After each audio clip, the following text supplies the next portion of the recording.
Warning, this story contains strong language, violence, sexual themes, and sensitive topics, and may not be suitable to sensitive viewers. Soulbound, Chapter 2, Introductions. The next morning, the demon was given basic information about the household. The woman had left him a note about the child who lived there, which included their name, birth date, foods they didn't like, and other info. The demon started the day with some household chores, which he completed swiftly and efficiently. He looked at the clock and noticed that it was already 10 a.m. He took the note and went to the child's room. He wanted to formally meet the child he was supposed to take care of. He opened the door and went inside. They were still asleep, which wasn't strange, since they had breaks from school for about a week or so. He sat down at the desk that was in the room and reads the note, wanting to learn the basics about this kid before he talked to them. After a moment he looked over, having heard something. The child had woken up. It was a young girl, probably around the age of 7 or 8. Had bright colored eyes, shoulder-length brown hair, and pale skin, and she wore a white sleeping gown. The girl looked over at him, and flinched, since she didn't know him. She hid under the blankets out of fear. The demon expected such a reaction, since it's not every day you see a stranger appear in your room, let alone a demon. It was also mentioned in the letter that she was very shy towards strangers. He gently moved the chair closer, but not too close. "Hello, dear. You're Ophelia, right? You should tell me about your interests, what you like to do. It would help me greatly, and maybe we'll even be friends," he said softly, trying a warm and friendly approach. The girl poked her head out from under the blankets, looking at the man. She didn't speak a word. He smiled at her. "You have a nice room. Do you play here often?" he asked, and she hesitantly nodded. "You seem kind of quiet. There is no need to fear me, little miss. I just want to be your friend," he said, hoping that would calm the young girl down a bit. She got out from the blankets, and then extended a hand to him.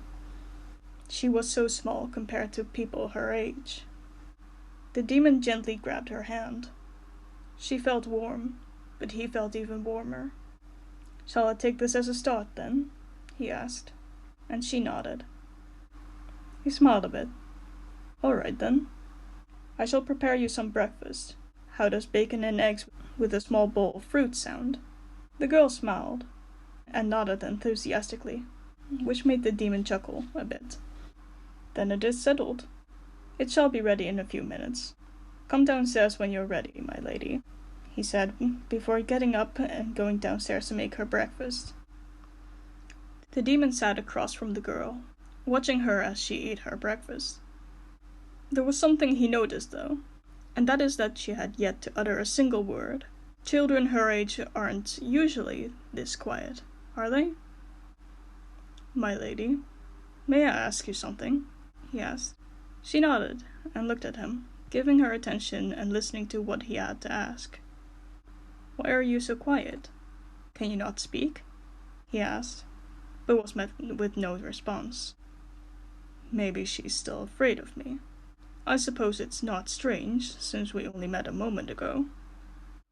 Perhaps I should talk to her more," he thought. "How is the food? Do you like it?" he asked, and she nodded. "Do you like school?"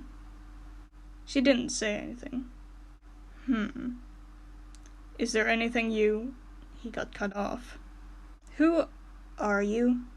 Ophelia asked. He blinked in surprise. "Right, I must have forgotten to introduce myself. My apologies. I am a servant, I suppose you could say. Your mother requested for my services, and to look after you," he said. She paused. "Mama wanted you to look after me?" she asked. He nodded. "Yes, I will act as your caretaker and servant. I will be and do whatever you want," he said, with a kind smile. "All that because Mama asked you to?"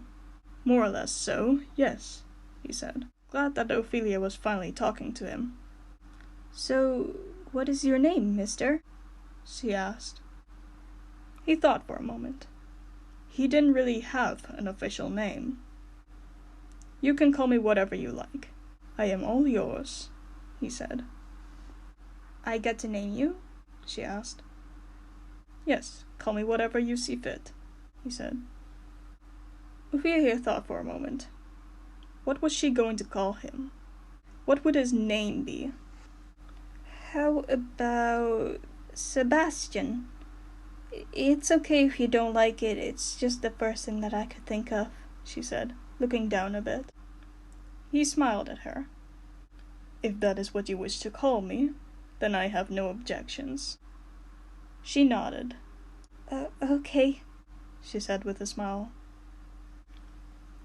Later that day, Sebastian played games with Ophelia. They talked about interests, hobbies, and many other things, just generally getting to know each other a bit more. And that evening he cooked a delicious and nutritious meal for her before putting her to bed.